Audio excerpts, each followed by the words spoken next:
our last section in lesson 6.1, yes, the never-ending section, is talking about area of oblique triangles. Again, we need a reminder, what are oblique triangles? If we're finding the area of an oblique triangle is something that does not have a right angle. This actually is a great formula to learn. I don't know that this page is correct right here, but I'm going to go ahead and write out that area for you.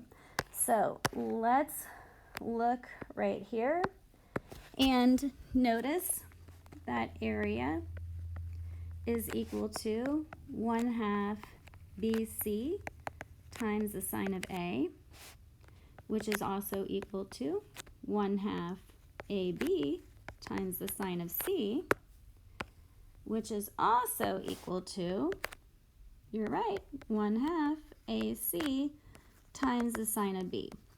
Now, my hint to you would be, don't go memorizing this whole formula. Just know when you have an oblique triangle, you're going to be given two sides and an angle, side, angle, side.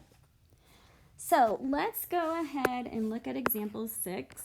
Example 6 says, find the area of a triangular lot with side lengths that measure 24 and 18 and form an angle of 80 degrees.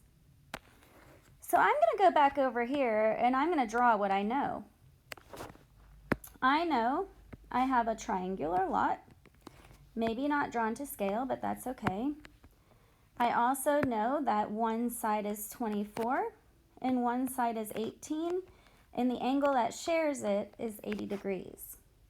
So the area is equal to 1/2 side times the other side times the sine of 80. Again, we have to be in degrees.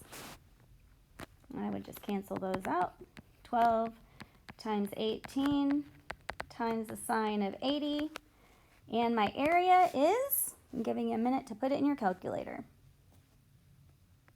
212.7, and in this case it was yards.